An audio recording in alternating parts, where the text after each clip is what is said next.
Good afternoon. My name is Jürgen Steinmetz, joining you from eTurbo News and our breaking news show in Honolulu. Today, we're going to be going to New York, and we're going to listen actually to the Honorable Edmund Bartlett, who is the Minister of Tourism from Jamaica. And the Minister from Jamaica is really a global player. And he's managed to bring his island nation on a global stage for quite some time, and specifically during crisis. He's also the brain and the founder of the Crisis Management Center based at the university in Kingston, Jamaica.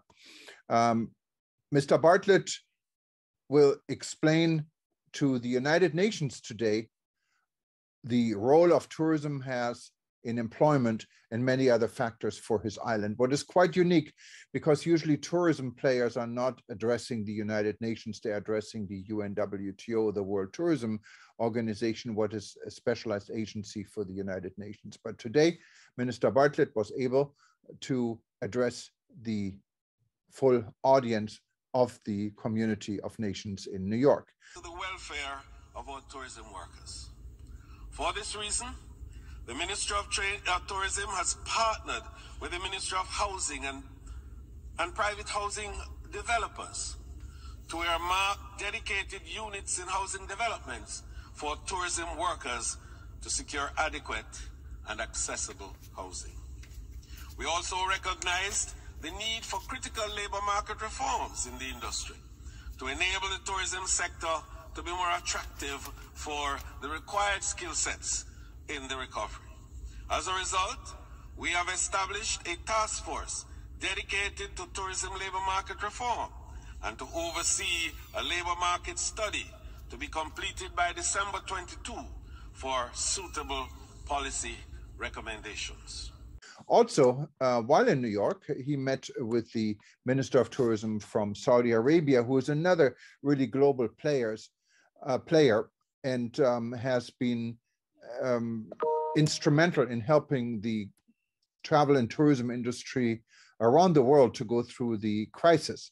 Of course, Saudi Arabia has money, and money was wisely spent not only on the domestic tourism industry in the kingdom, but also benefiting the global community altogether.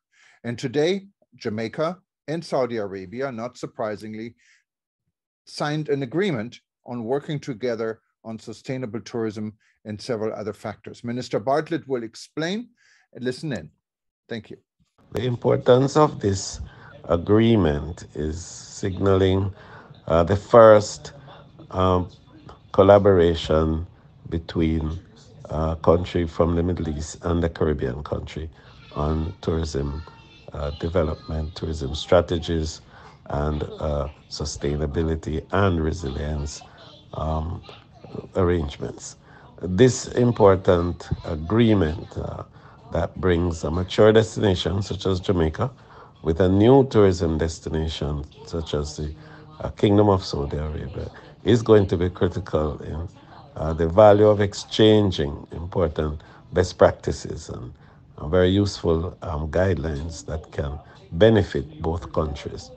The resources available to share in sustainability strategies and action, as well as resilience and the building of capacity for countries such as Jamaica that are least resourced to manage the vulnerabilities they face, is going to be critical also.